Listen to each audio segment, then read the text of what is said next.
Salutations le plus fraternel à tous les amis de la mat. Salutations le plus fraternel à tous les sympathisants de la mat. Bienvenue encore une fois de plus dans la mat officielle. Bien-aimés, merci de vous savoir assis nombreux. Voilà, en espérant que nous allons passer un très bon moment de télé. Merci, voilà, vous êtes abonnés dans la mat. Que la paix qui surpasse à toute intelligence garde vos cœurs ainsi que vos pensées. Merci à tous les amis qui ont pensé à nous soutenir sans que nous ayons demandé même un rond. Vous avez pensé à nous. Là, je vois mon frère du côté de Bordeaux.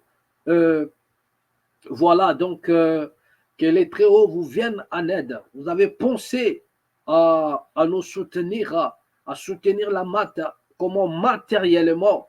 Est-ce que les Très-Hauts vous viennent en aide? Là, je vois Arnold du côté de Bordeaux. Merci, merci pour votre soutien. Un soutien matériel sur la mat officielle. Merci, ça nous va droit au cœur. Que les Très-Hauts vous bénissent abondamment. Voilà. Et merci encore à tous les amis qui ont pensé à partager nos vidéos d'une manière ou d'une autre, qui ont pensé à mettre même un petit j'aime. Que les Très-Hauts vous viennent en aide, à continuer à le faire. Abonnez-vous encore, donnez de l'audience à notre jeune chaîne. Vous voyez? Voilà. Il y a un frère qui m'a écrit en me disant, non, mais pourquoi on ne te voit pas au jour le jour, presque comme d'autres personnes en faisant des vidéos? Vous comprenez? Bien aimé, nous avons suffisamment de la matière. Je peux me mettre là au jour le jour, matin, midi, soir, faisant des vidéos, mais nous avons encore d'autres choses qui nous appellent.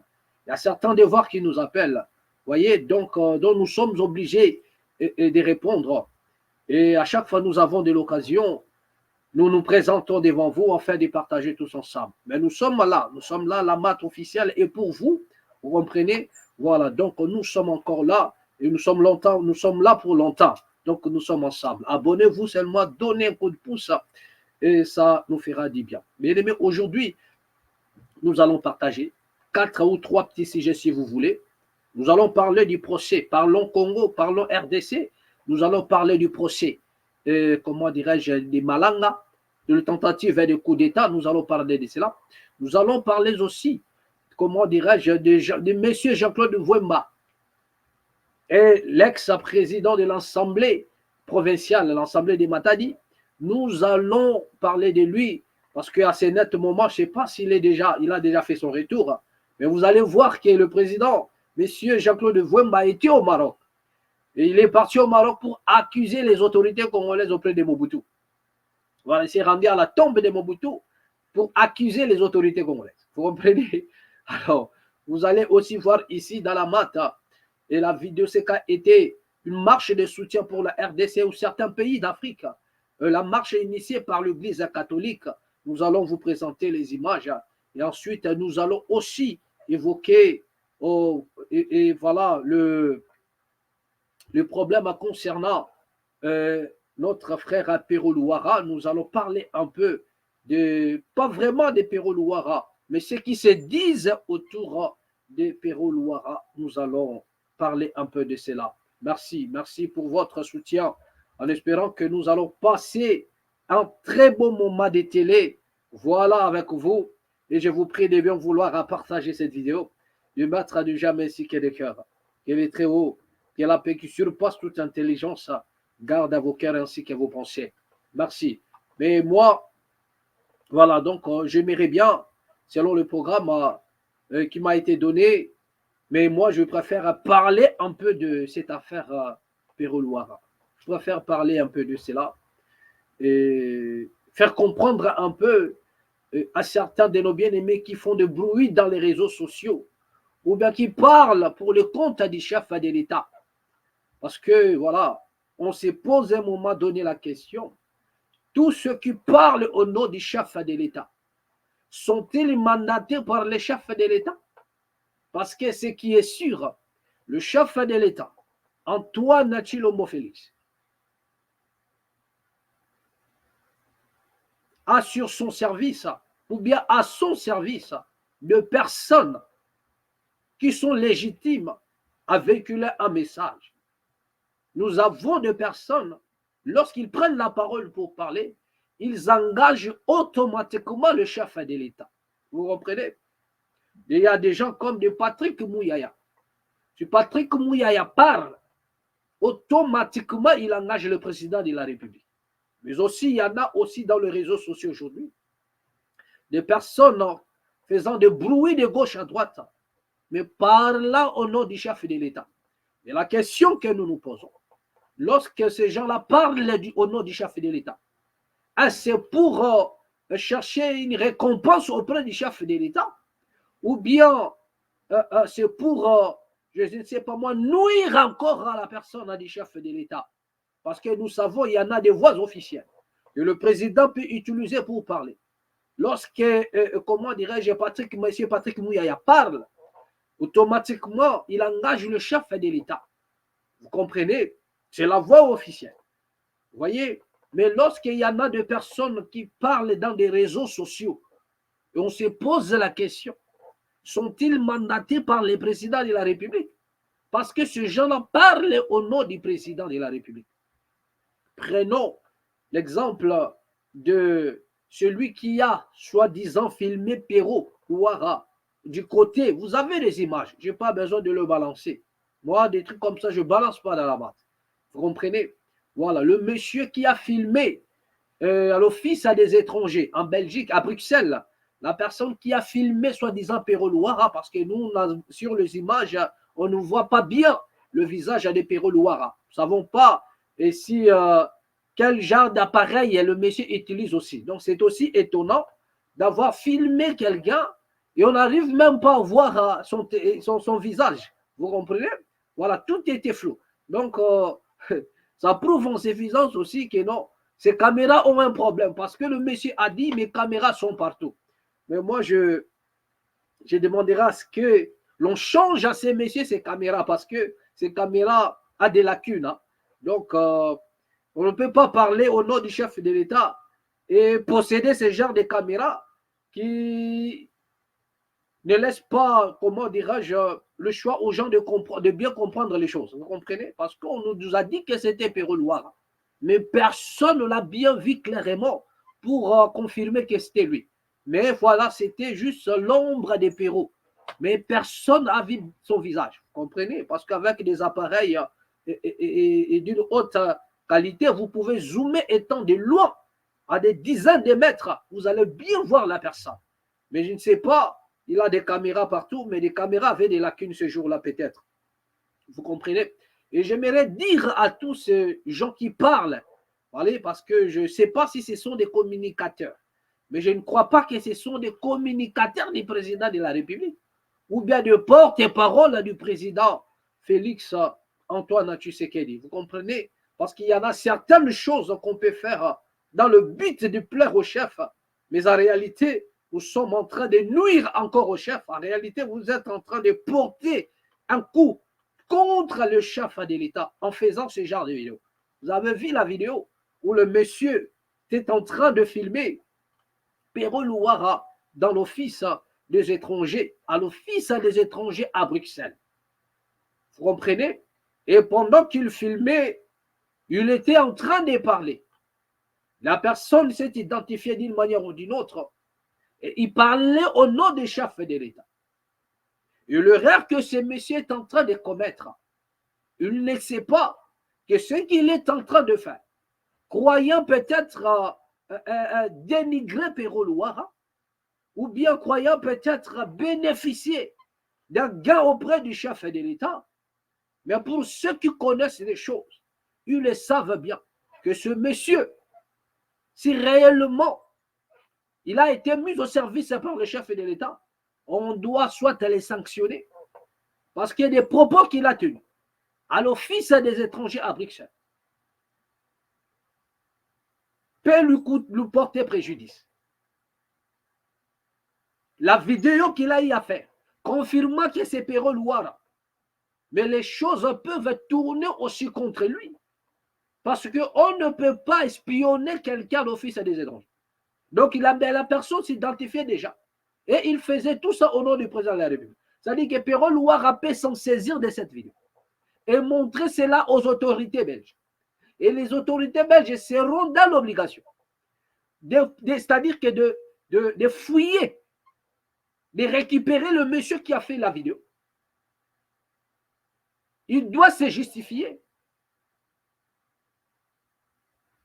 Il doit se justifier. On ne peut pas traquer quelqu'un.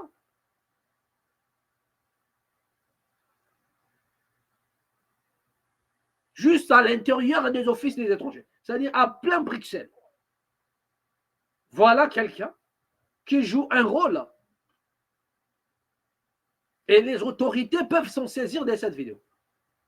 Pour que ces messieurs puissent se justifier. Pour qui travaillait-il? Qui lui a mandaté? Parce que ça, c'est ce qu'on appelle le espionnage. Et on ne peut pas espionner quelqu'un dans un pays d'autrui.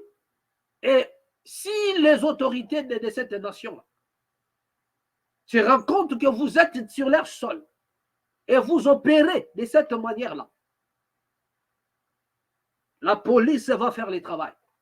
Donc la vidéo que ce monsieur a fait, Pero Louarapé s'en saisit et montrer cela auprès des autorités pour leur dire que voilà comment est-ce que je suis traqué. Et non seulement traqué, mais regardez un peu l'espionnage qui se fait ici à Bruxelles. Je suis à l'office des étrangers, mais il y a quelqu'un qui s'est introduit. Il y a quelqu'un qui s'est introduit ici pour me traquer. Étant donné que ça se passe en Europe, vous ne pouvez pas rester sur le sol européen tout en étant un James Bond. Non, on doit vous identifier parce que là, vous ne pouvez pas être espion et rester dans un pays étranger. Vous ne pouvez pas, dès lors que vous êtes identifié. Bien aimé, vous serez soit arrêté, le gouvernement sera obligé de se justifier. Donc, l'espionnage dans un autre pays, ce n'est pas de l'eau à boire, non. Soit les autorités de ces pays-là doivent être au courant qu'il y a un espion chez nous ici qui est venu pour traquer quelqu'un. Mais aujourd'hui, avec le droit de l'homme, aujourd'hui avec la protection qui est accordée à tout le monde, on ne peut pas jouer à un espion dans un pays d'autrui. Donc, si seulement Pero prenait cette vidéo et les ramenait auprès des autorités belges, donc le monsieur va avoir un problème. Donc, le gouvernement congolais sera obligé de se justifier parce que ce monsieur joue le rôle d'un espion. Donc, c'est un espion. Et là, il parle au nom du chef de l'État. Donc, cela veut dire que c'est l'espion de monsieur pour le président de la République. Mais posons-nous la question. Est-ce que ce monsieur a été mandaté par le président de la République? Excusez-moi. Est-ce que ce monsieur a été mandaté par le président de la République? Parce que là, il parlait au nom du président de la République. Vous comprenez? Donc aujourd'hui, la Belgique, il y a encore un autre qui est sorti pour dire que non, comment la Belgique peut donner le visa à ceux qui insultent le président de la République. Comment la Belgique peut-il donner le visa à des personnes qui insultent le chef de l'État? Mais la Belgique, ce n'est pas que la Belgique qui donne des billets ou bien des visas à ceux qui insultent le chef de l'État, mais la Belgique respecte les conventions internationales des droits de l'homme, ce que vous ignorez. Donc, je me pose la question. Ces gens-là, comment est-ce qu'ils ont fait pour être côté du chef de l'État? Ou bien parler au nom du chef de l'État? On ne peut pas parler. C'est-à-dire, et on ne maîtrise rien du tout. On ne connaît rien du tout. Après, on parle. Il y a une dame qui habite aussi la Belgique, qui insulte tout le monde, qui a fait une vidéo en disant que non, comment la Belgique peut donner le visa à ceux-là qui insultent le président de la République. Donc, vous dites que non, lorsqu'on insulte le président de la République, donc la Belgique ne doit plus donner de visa. Qu'est-ce que la Belgique a à voir avec les insultes d'un individu contre le président de la République du Congo? La Belgique est dans son rôle de respecter les conventions internationales, les lois internationales sur l'asile, sur la protection. Ils respectent des lois, il y a des conventions, il y a des choses à respecter. Rien à voir avec les insultes contre le chef de l'État. Et en parlant encore ainsi, le monsieur a dit que non, Monia est à Sony. Ok, c'est un asile. Mais laissez-moi dire à notre frère, peut-être vous ne maîtrisez que dalle. On ne sait pas aussi par quel statut vous êtes en Europe. Mais si vous parlez de l'asile, donc même le chef de l'État là où il se moque de vous. Donc en se moquant de Pérou, vous vous moquez aussi du chef de l'État. Parce que le chef de l'État était en Belgique sous quel statut? Donc regardez un peu le chant qui parle. Le président Félix Antoine Tshisekedi d'aujourd'hui, il a vécu en Belgique sous quel statut? Depuis leur papa. Tshisekedi Wamulumba était en Belgique sous quel statut? Mais réfugié politique. Le président Fachi était en Belgique comme qui? Réfugié politique. Mais lorsque vous apprenez à quelqu'un comme parce qu'il est allé, il est parti demander l'asile, donc là c'est vraiment du Djalilou. Parce que si c'est quelqu'un qui connaissait comment les choses se passent, s'il avait vraiment en tête que même le chef de l'État lui-même actuel, il était en Belgique sous la statue d'un demandeur d'asile, sous la statue d'un gondiste, vous n'allez pas beaucoup parler. Vous pouvez peut-être vous limiter en parlant de Pérou, mais dès lors que vous touchez encore comment dirais-je, l'asile, ça prouve en suffisance que vous ne maîtrisez que dalle, que là vous vous moquez même du chef de l'État qui a vécu en Belgique sous la statue du réfugié politique. Sous la statue de réfugié politique.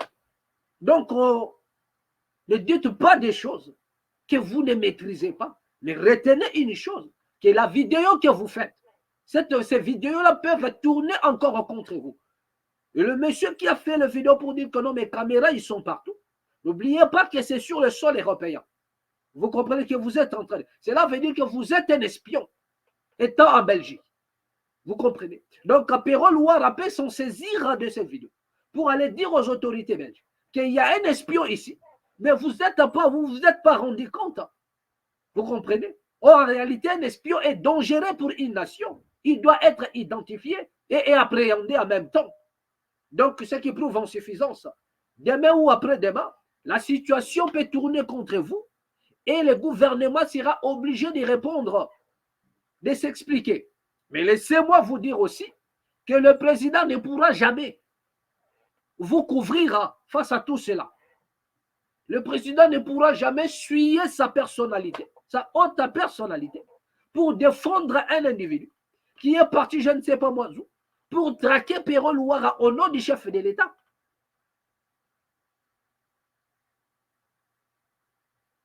Parce que si c'est vrai, c'est le président de la République qui vous a mandaté, c'est que là, il va tomber dans des problèmes.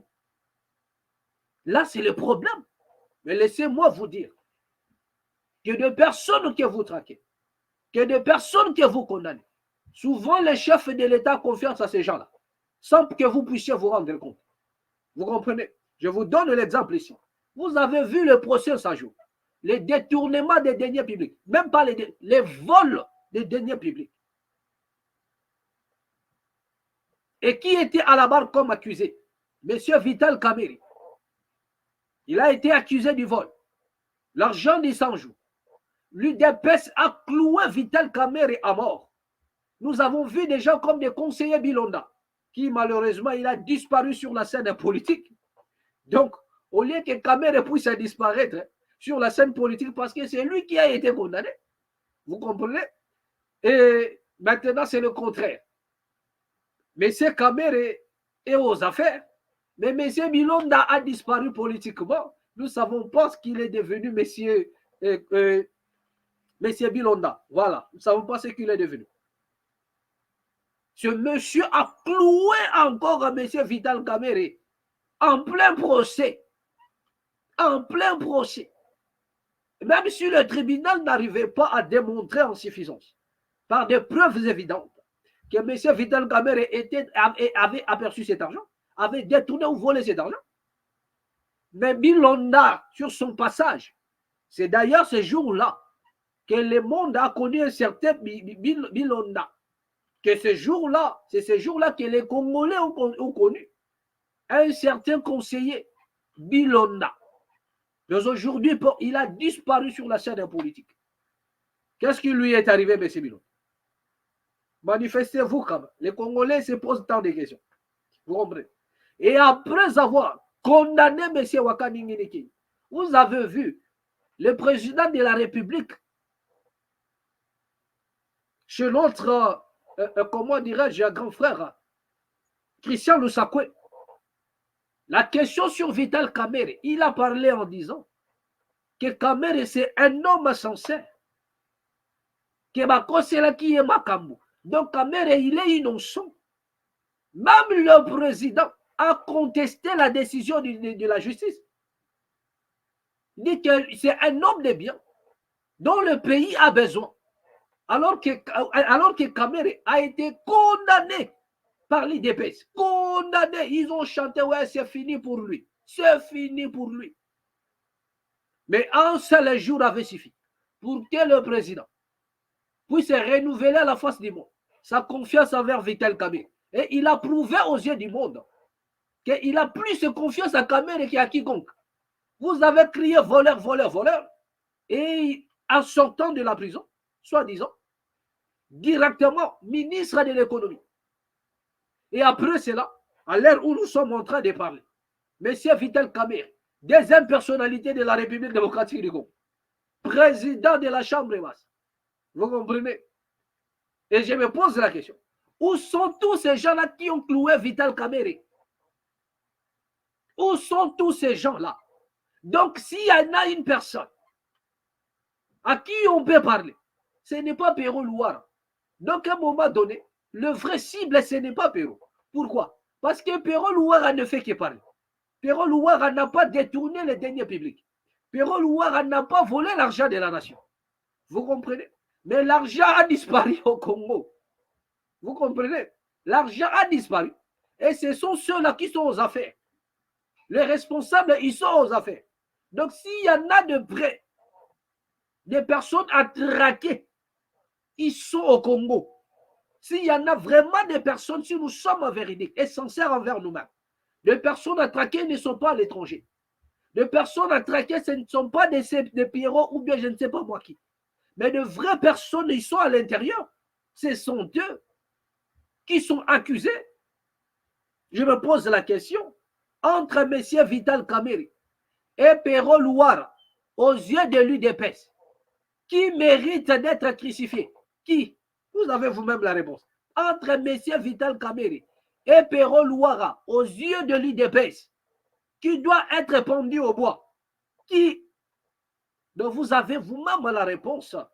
Vous comprenez? Qui on peut traquer en réalité entre les deux? Qui? Vous comprenez? Donc ne prenez pas le sujet de Pero pour nous divertir un peu dans les médias. Non, arrêtez un peu. Le vrai chose, ça se passe à la nation. Le vrai chose, ça se passe à l'est de la République démocratique du Congo. Le vrai chose, ça se passe à Kinshasa. Le vrai chose, ça se passe dans les deniers publics qui disparaissent nuit et jour. Le vrai chose, ça se passe dans le ministère des Finances. Donc, il ne faudrait pas aussi que le procès de Mananga, du tentative de coup d'État, puisse enterrer l'histoire des détournements des deniers publics. Parce que l'argent qui a été détourné au ministère des Finances, c'est l'argent des contribuables. C'est l'argent du peuple congolais. Mais jusque-là, nous attendons à ce que la justice puisse faire son travail et établir les coupables. Voilà des choses que nous attendons. Donc ici, on n'attend pas voir que quelqu'un puisse nous montrer l'image de Pero Luara. Non, on n'en a pas besoin. Que Pero soit en Belgique, qu'il soit aux États-Unis, qu'il soit à gauche et à droite. Qu'est-ce que nous avons à foutre avec cela?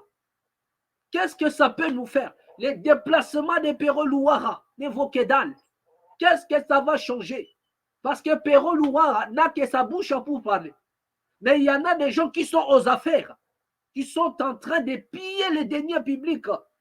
Donc, au lieu de parler de Pero, parlons plus de ces gens-là. Il ne faudrait pas que nous soyons C'est-à-dire que dans la diversion, non. Donc, posez un peu vos têtes sur les deux épaules et dites des choses telles qu'elles sont. Dites des choses telles qu'elles sont. Parlons des vraies choses. Le vrai chose, c'est quoi? C'est l'avenir de la RDC. Le vrai chose, c'est quoi? C'est que c'est l'Est de la République démocratique du Congo. Vous comprenez? Le vrai chose, c'est quoi? Ce sont des frontières, les limites du Congo. C'est ça le vrai chose. Vous comprenez? Le vrai chose, c'est le port des Matadi qui pose le problème jusque-là. Voilà de vraies choses.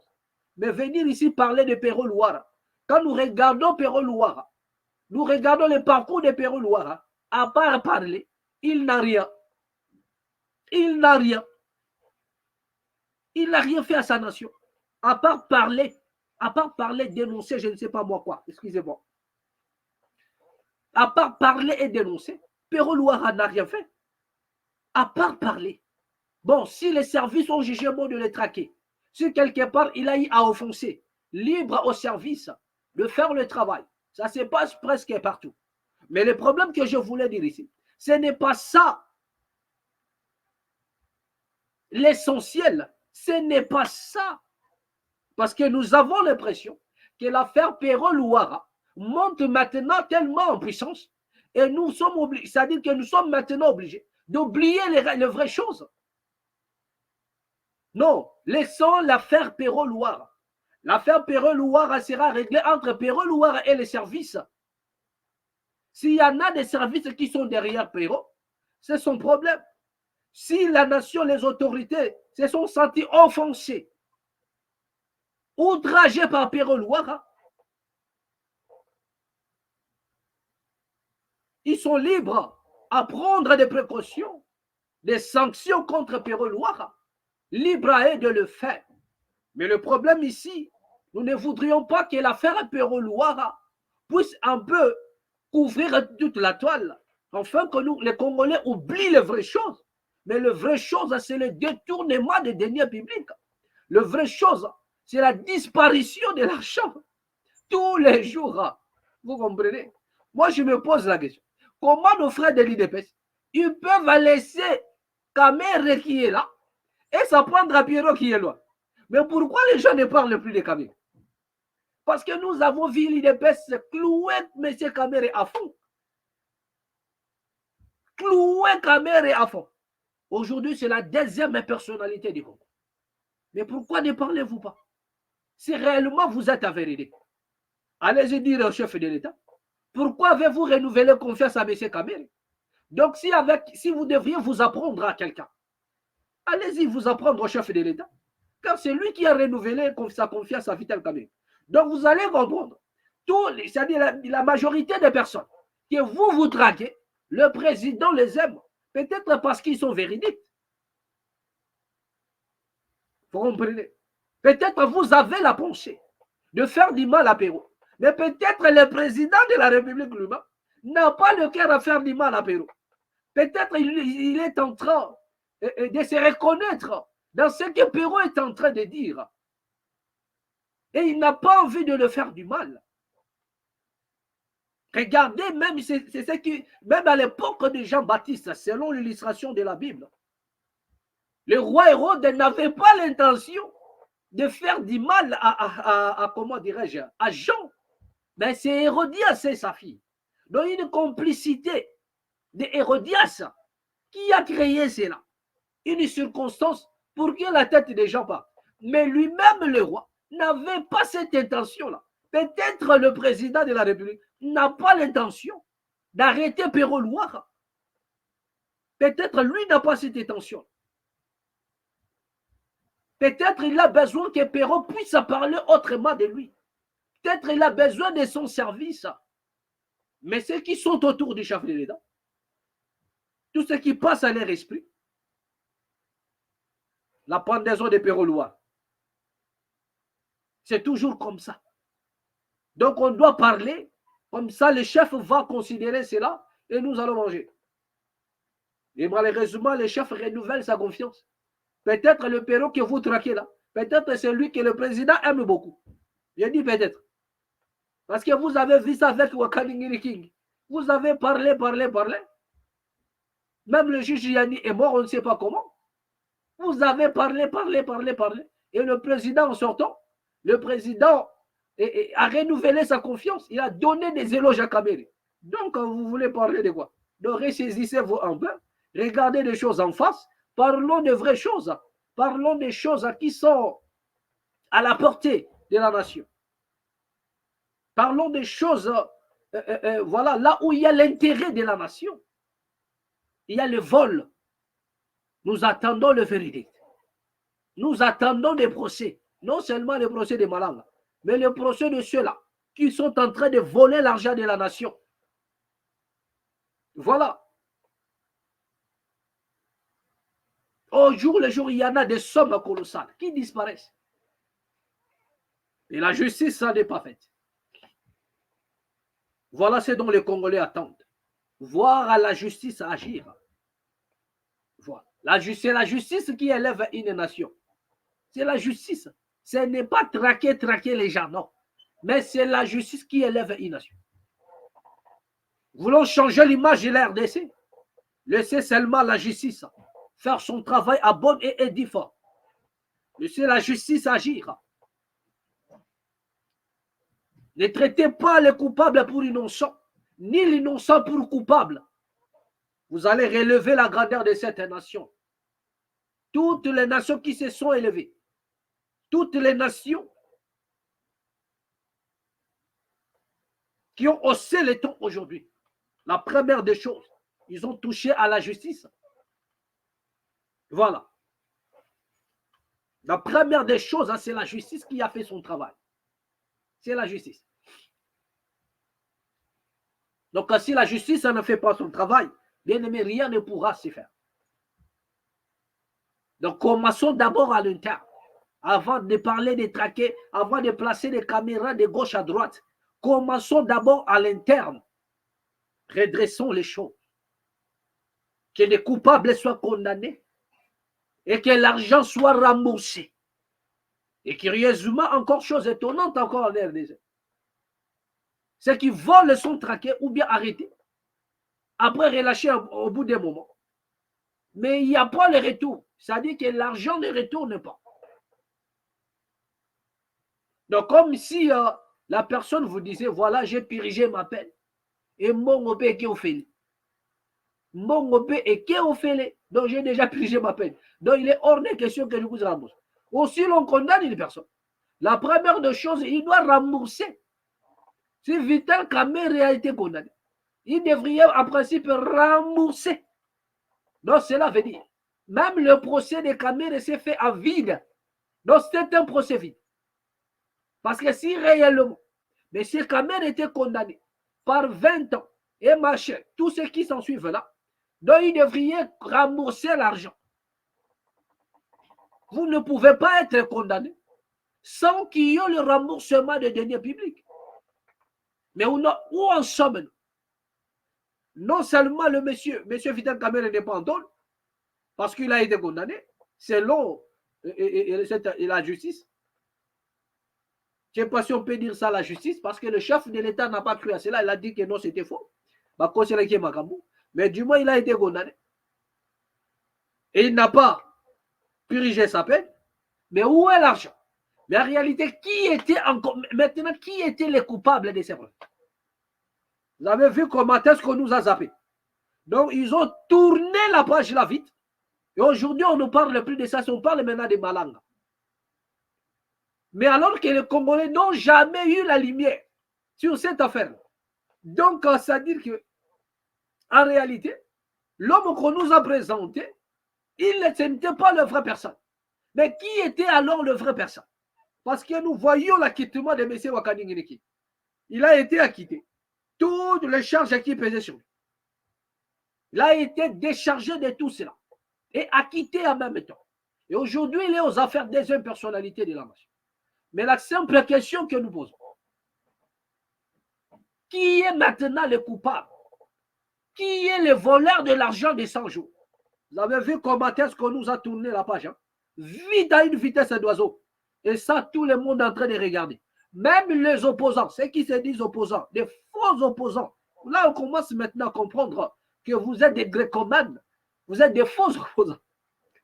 Parce que cette affaire, on ne peut pas tourner la page. Non. Où en sommes nous? Où en sommes nous?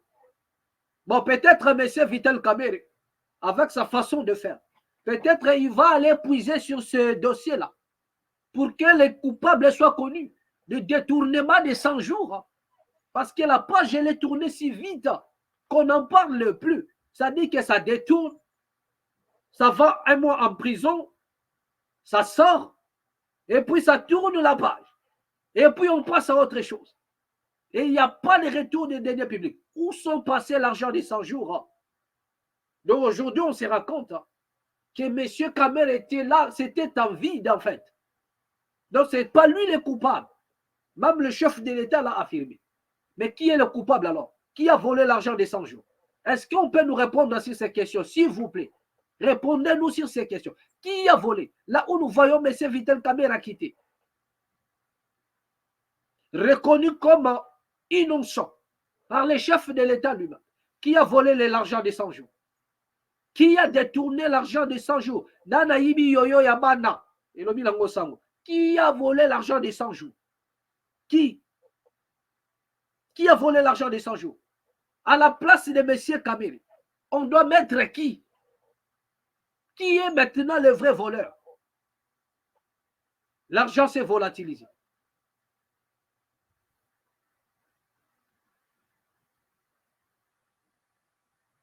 Et jusque-là, on ne nous a pas présenté le voleur de cet argent des 100 jours. Le programme du chef de l'État. Jusque-là, on ne nous a pas présenté. Mais M. Vital est acquitté.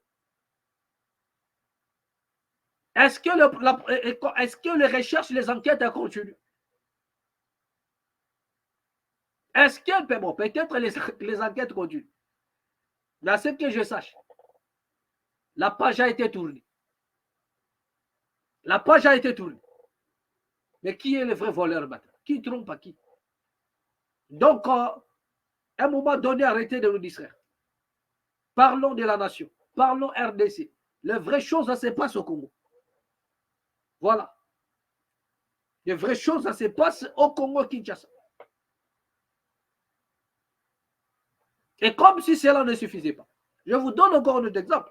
Lors de la campagne électorale, le président de la République en parlait en disant que si un seul Congolais meurt, je fais feu contre le Rwanda.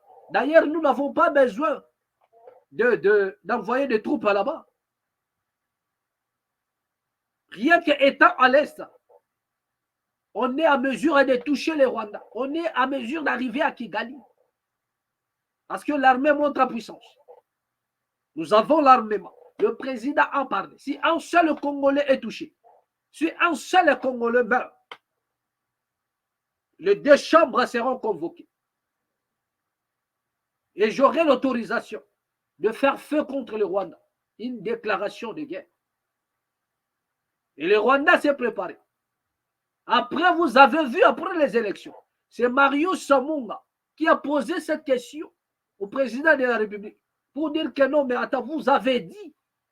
Mais juste après vos paroles, il y a eu de localités incendiées. Il y a eu des morts. Et vous avez vu, vous avez entendu vous-même quelle a été la réponse du chef de l'État. Donc, à même qui est chef de l'État, à même il a bien dit que non, mais moi, je ne peux pas faire la guerre contre le Rwanda. C'était un langage que vous n'avez pas compris. Vous comprenez? C'était un langage approprié pour les élections. Mais ce n'était pas pour de vrai. Donc, le message est passé là-haut. Excusez-moi. Donc, pendant que vous parlez, le chef de l'État lui-même a d'autres calculs. Et souvent, des personnes que vous détestez, le président a confiance à ces gens-là. On ne sait pas pourquoi. Peut-être parce que ce sont ces gens-là qui lui disent la vérité. Parce que dans la vie, on doit toujours aimer ceux qui nous disent la vérité. Parce que des flatteurs, ils sont là pour vous flatter. Même lorsque vous êtes dans l'erreur, ils ne vous le diront jamais.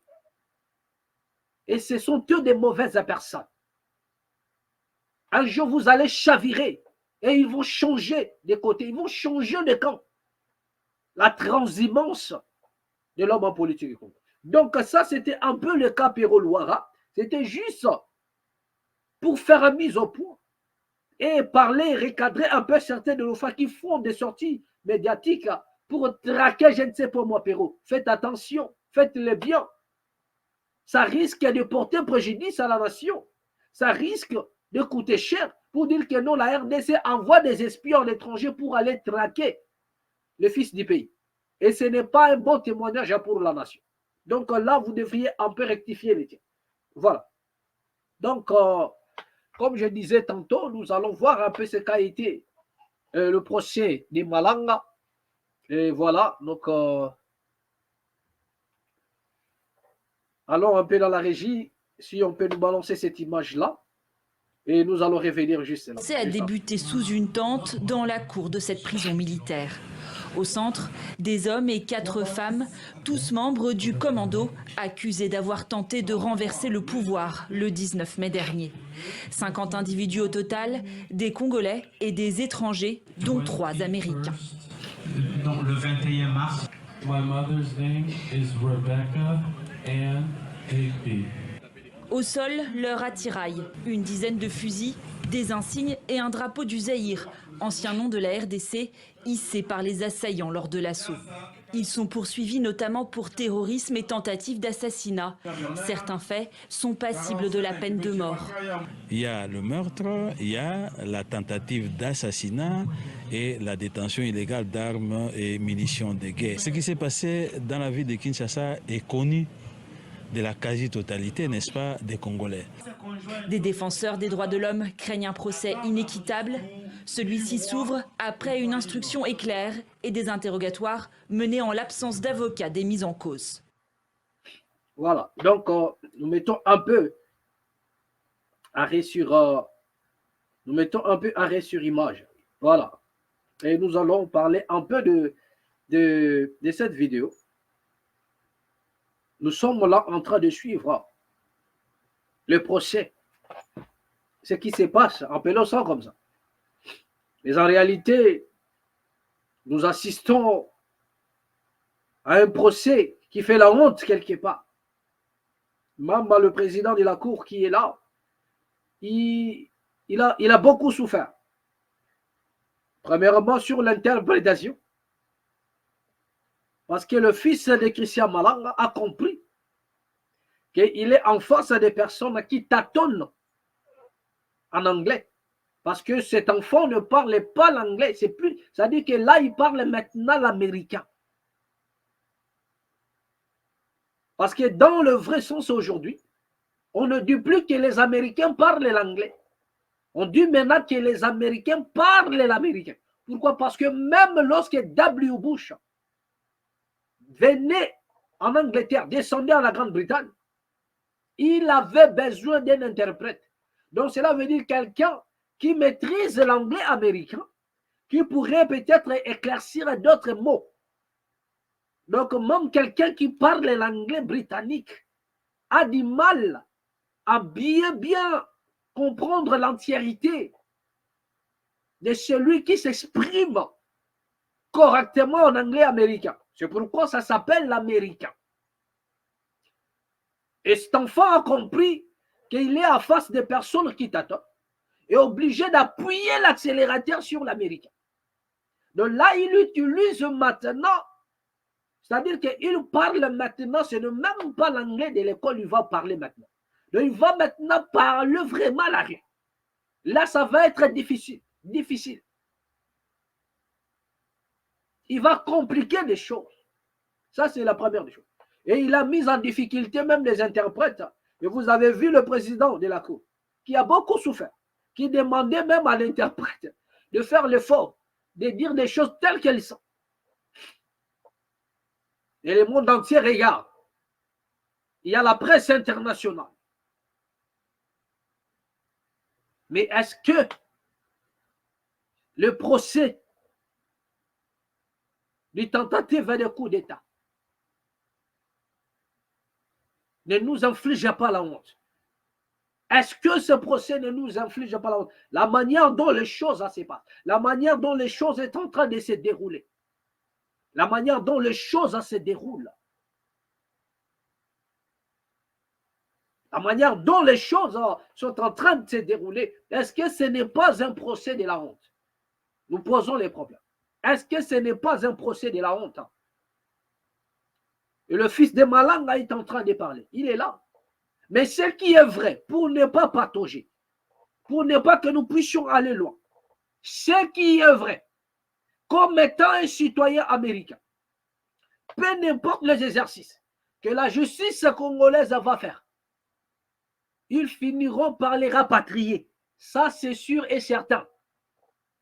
À retenir déjà que tous ces 3 Américains qui sont bloqués là, qui sont là en train d'être jugés, laissez-moi vous dire qu'après quelques temps, ils seront rapatriés. Ils vont retourner aux États-Unis. Ils vont retourner aux États-Unis.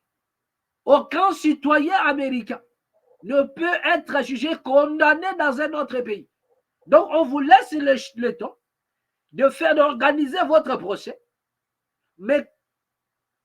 et vous allez peut-être condamner, mais il ne doit pas le piriger étant au Congo. Donc, il ne peut pas. Vous allez le condamner au Congo, mais il ne peut pas le piriger au Congo comme étant un citoyen américain. Ça, même les autorités congolaises le savent.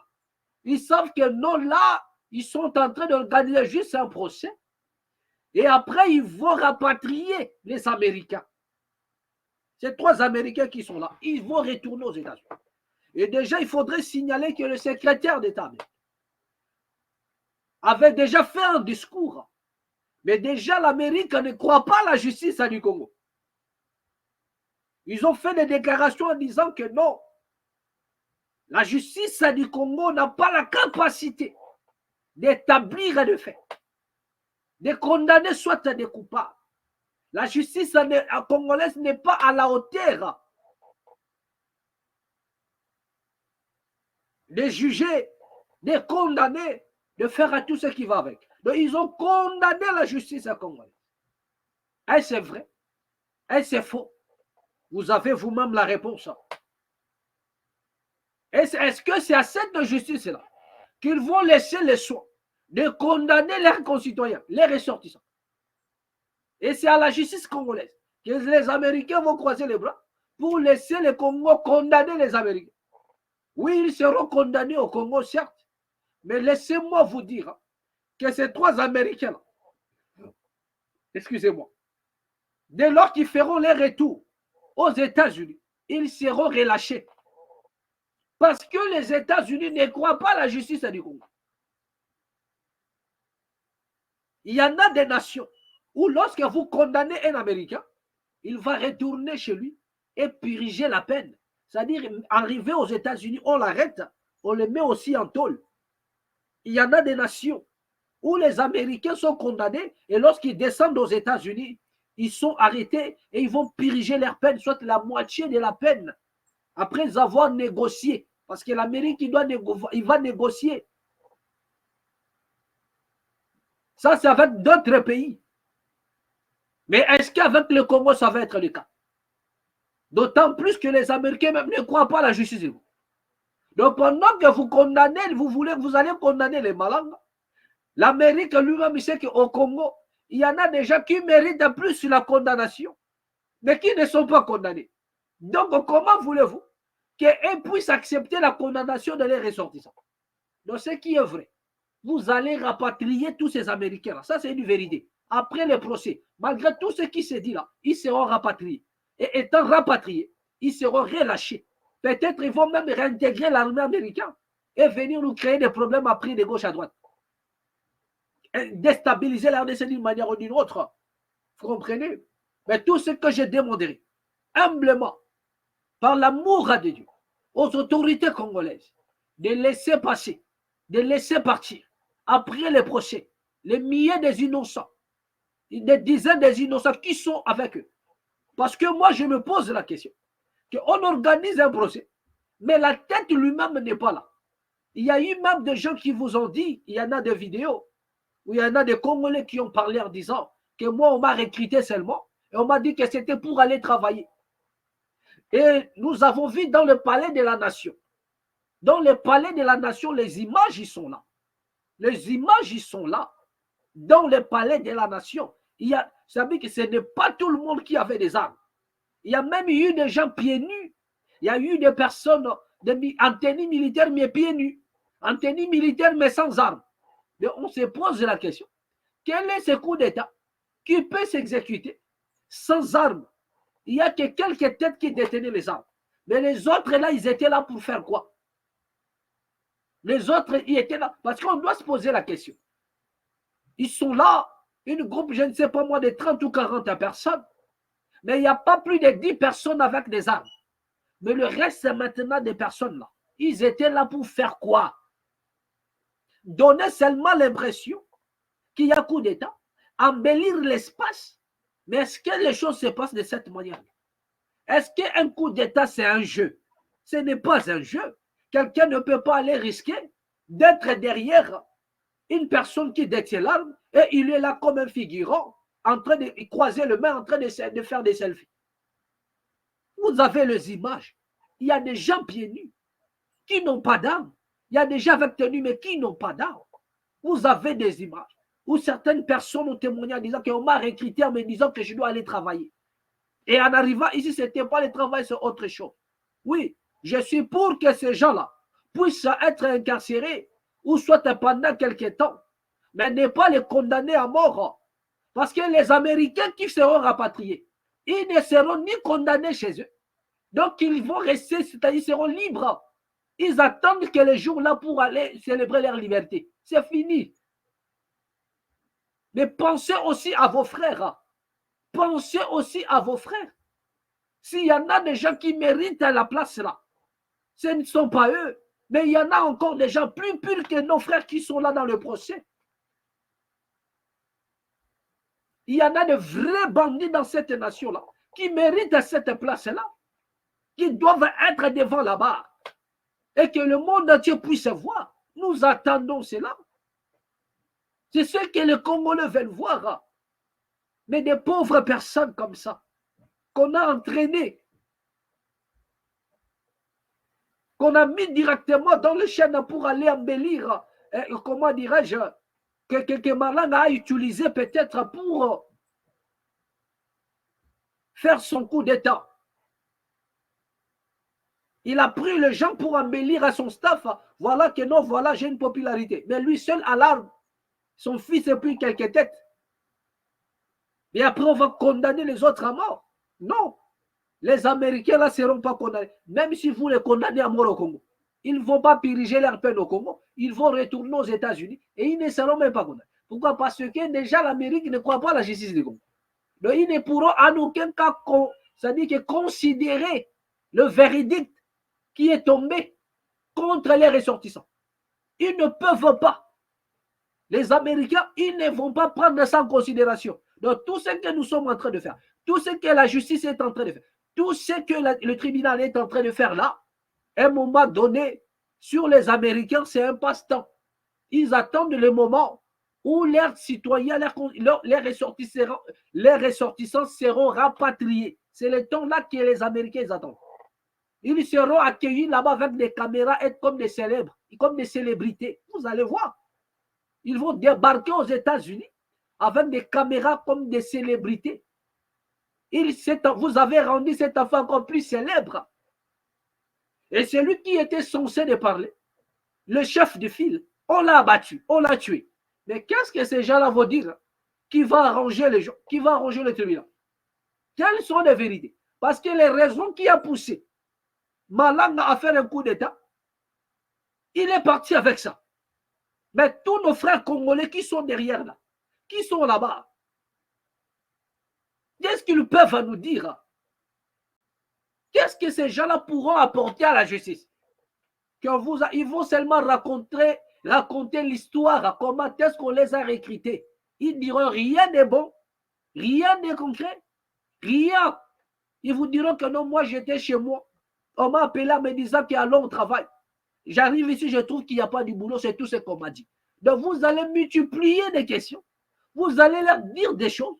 Au finish, vous allez vous rendre compte que ces gens-là ne sont pour rien. On les a entraînés dans quelque chose dont ils ne connaissaient ni la tête ni la queue. C'est lui seul, Christian Malanga, qui connaissait son affaire. Mais c'est pourquoi, d'ailleurs, on l'a tué. Pourquoi? Vous avez suivi Maître Kitenge. Joël Kitenge dit que Christian Malanga dit que Toyo Kanaki Boete, vous ne pouvez pas me tuer. Laissez-moi vivre. Mais pourquoi est-ce qu'on l'a tué? Qui a donné l'ordre qu'on tue Christian Malanga? Parce que c'est lui la tête. C'est lui qui devrait renseigner tout le monde pour dire que non. Et voilà la raison qui m'a poussé à faire le coup d'État. Mais tous ces gens-là qu'on a entraînés, au pire peut-être son fils peut connaître la raison. Mais tous ceux qui restent là, d'autres Américains vous diront que non, moi, il m'a payé, il m'a dit, allons. On m'a payé, on m'a recruté comme un mercenaire, c'est pourquoi je suis venu.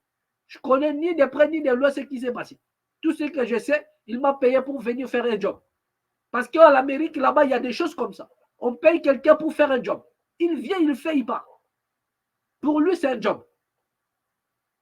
Mais les pauvres Congolais qui sont derrière là-bas, qui ne connaissent ni la tête, d'autres ne connaissent même pas Christian Malanga. À Kinshasa, il n'y a que des hommes politiques, y compris ceux qui sont à la diaspora, qui connaissent Christian Malanga. Les Congolais ne connaissent pas Christian Malanga. Tous ces gens-là qu'on a recrutés là, aucun d'eux ne connaît Christian Malanga. Il n'est pas connu à Kinshasa ou au Congo. Il n'y a que la diaspora et les autorités politiques congolaises qui les connaissent. Les restes là, personne ne connaît Christian Malanga. Et on l'a tué. Mais c'est lui qui est parti avec son secret. Les restes, qu'est-ce qu'ils vont dire? Que non, moi, on m'a dit allons travailler. Et je ne connais rien. Après, vous allez dire quoi? Donc, ce que je demanderai ici humblement, et je parle ici comme un homme de Dieu, ne portez pas le sang, ne coulez pas le sang innocent. Le sang des Congolais coule déjà au jour le jour. Les Congolais meurent. Ce n'est pas la condamnation à mort. Qui va tuer les Congolais? C'est-à-dire les Congolais meurent déjà avant même la condamnation. Comment dirais-je cette condamnation? Ils meurent de la famine. Ils n'ont pas de quoi à manger. C'est déjà la mort. Ils n'ont pas la possibilité de survivre. C'est déjà la mort. Leurs enfants ne sont pas scolarisés. Regardez la plupart des cas, la plupart des gens qui sont là. Ils ne sont pas loin dans les études.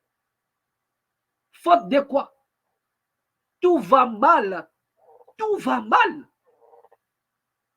Donc, il n'y a pas que la condamnation à mort qui viendra mettre fin à toute chose. Les Congolais, ils meurent déjà par la famine, la maladie, des crimes, des atrocités. Au jour le jour, c'est le seul peuple qui meurt. Au jour le jour, le seul peuple qui meurt au jour le jour, c'est le peuple congolais. Donc là, je vous parle comme étant un prophète. Laissez partir à ce peuple-là.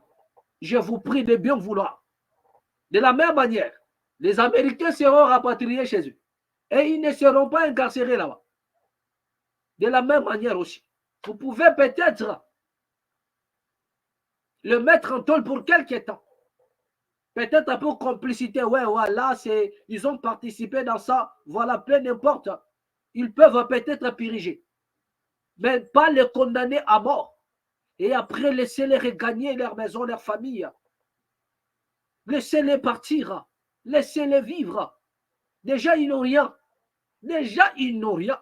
Je vous dis que le vrai personne à être là-bas pour subir la rigueur de la peine de mort, ils sont là. Ils sont là. Et en train de se balader, de se pavaner de gauche à droite. Voilà. Et comme si cela ne suffisait pas, Total Araboye, Jean-Claude Vwemba. Voilà. Jean-Claude Vwemba apparaît. Il est parti au Maroc pour accuser les autorités congolaises. Il est parti au Maroc pour accuser tous les autorités. Même le changement de la constitution. Il a parlé à Mobutu. Il dit, viens voir ce qu'ils sont en train de faire. Donc, c'est grave. Suivons un peu la vidéo. Papa Maréchal, je suis venu à vous, Papa Maréchal, me recueillir et me rapprocher de votre esprit, comme je le fais à chaque fois que j'en ai l'occasion de venir à Rabat. Les Bambouta de ce nous Congo disent Samba Koulouankou, Kosambi Koulou, Kwenoko. Je m'adresse donc à vous, un des grands esprits du Congo Zaïre, comme je m'adresse au Bankoulou, au Bisimbi, Congo, parce que je me suis toujours reconnu en vous pour avoir parrainé et fait confiance à mes débuts en politique. La visite d'aujourd'hui est particulière. Je me suis en effet souvenu d'une parole douloureuse que vous avez eu à prononcer au cours de votre règne. Sans doute agacé par tant d'ingratitude, vous avez lancé l'anathème « Après moi, ce serait le déluge ». Nous y sommes malheureusement. Je viens pour cela vous demander aujourd'hui de nous délier, de délier le pays de cette terrible et malheureuse sentence. Le Congo va mal. Le Congo va mal, très mal.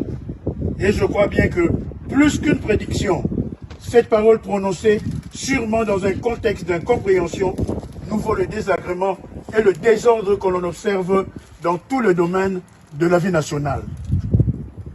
Les Congolais ont-ils été maudits? Je vous conjure en votre qualité, d'ancêtre, je vous demande d'intercéder auprès de Bambuta pour changer le devenir de notre pays. Aidez-nous donc à sortir le Congo du trou noir, de cette spirale infernale dans laquelle on se retrouve. Le régime actuel veut changer la constitution à la demande de quelques-uns de cartérans inféodés de son parti politique pour plaire à un individu, oubliant les enseignements tirés de toutes ces années de chaos et d'instabilité que nous traversons depuis votre départ du pouvoir. Après de longues années au pouvoir, vous étiez en effet confronté à des revendications qui ont nécessité des réformes institutionnelles. Votre grandeur a été d'associer toutes les couches sociales aux consultations populaires avant de décider des changements institutionnels à opérer. Certes, la démocratie a mis un temps à s'installer, mais vous avez tracé le chemin en ouvrant la conférence nationale souveraine et la suite a été plus difficile. La constitution d'un pays, un socle qui définit les conditions du vivre ensemble pour l'héritage de l'unité nationale dont vous avez été le champion. Après l'ancêtre Joseph Kasavubu, l'ancêtre Patrice Emery Lumumba et tant d'autres ancêtres du Congo-Zaïre. Nous, tes descendants, nous espérons que le changement qu'on voudrait expérimenter se feront dans le consensus et l'unité. Nous espérons que la démarche pour aborder ce nouveau tournant sera inclusif et nous... Voilà. Donc, nous mettons un peu arrêt sur image.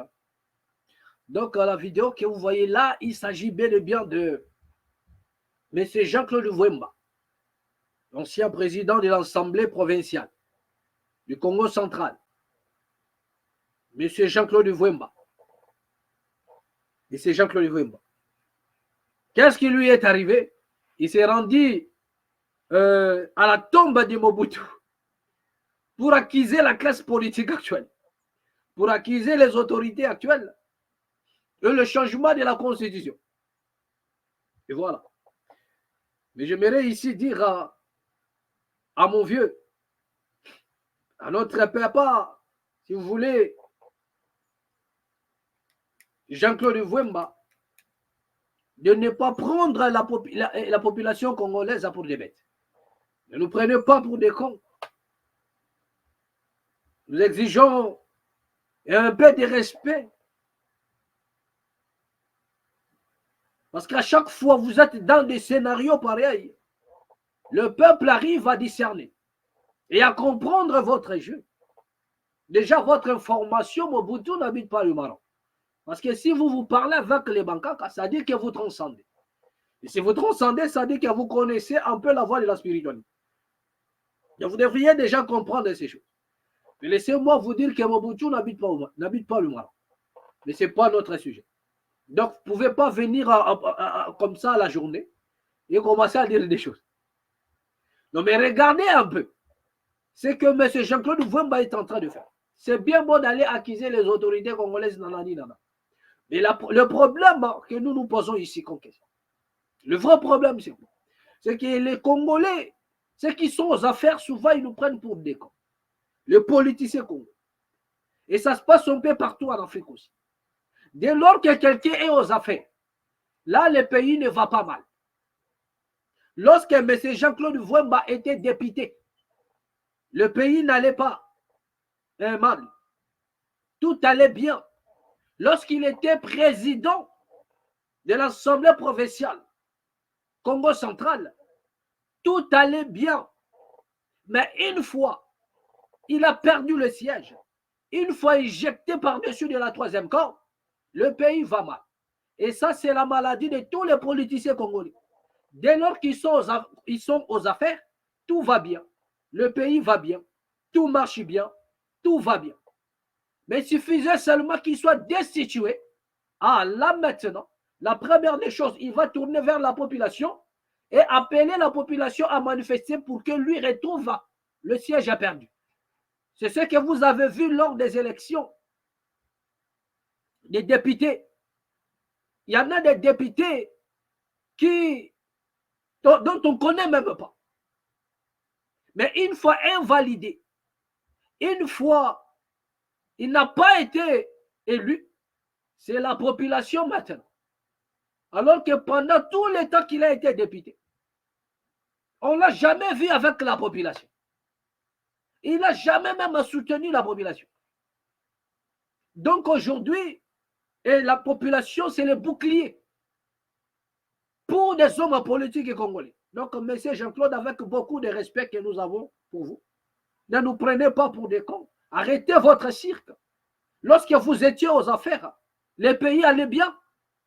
Croyez-vous que le pays va mal seulement pendant que vous n'êtes plus aux affaires, vous n'êtes plus député, ou bien, je ne sais pas moi, vous êtes plus, je ne sais pas moi, ministre. Vous avez suivi Katumbi. Et comme ça n'a pas marché, tous ceux qui sont avec Katumbi sont en train de partir. Et vous êtes là, vous n'avez plus de repères. Vous ne savez plus quoi faire. Obligé de créer votre scénario et venir parler à la tombe de Mobutu pour accuser le gouvernement en place. Quand vous étiez aux affaires, qu'est-ce que vous avez fait? Pourquoi pendant ce temps-là, vous ne dénoncez pas? Donc, vous n'avez même pas le sens de démission. Nous connaissons votre transhumance politique. Vous n'avez même pas le sens d'honneur. Qui est ce politicien congolais-là qui a démissionné? Voilà. On peut l'accuser du vol. Il ne va pas démissionner. Il ne va pas démissionner. Les ridicules ne tuent pas.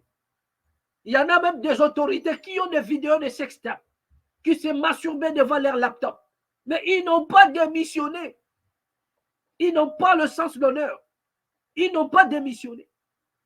M. Jean-Claude Vwemba n'a pas démissionné. Mais une fois éjecté, là, le pays va mal. Une fois chassé, le pays va mal. Vous avez suivi Katumbi. Vous avez suivi les billets des banques. Et une fois, il n'y en a plus. Katumbi ne parle plus. Katumbi n'a plus une vision politique. Qu'est-ce que...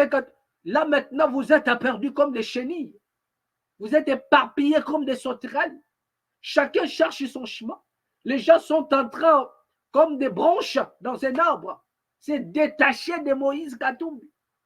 Et voilà, messieurs, maintenant, Jean-Claude Vwemba vient créer son scénario pour dire que non, voilà, ils veulent changer la constitution, le pays va mal. Mais est-ce que lorsque toi, tu étais aux affaires, lorsque vous étiez aux affaires, monsieur Jean-Claude Vwemba, est-ce que le pays était parfait? Est-ce que tout allait bien? Est-ce que tout allait bien lorsque vous étiez aux affaires?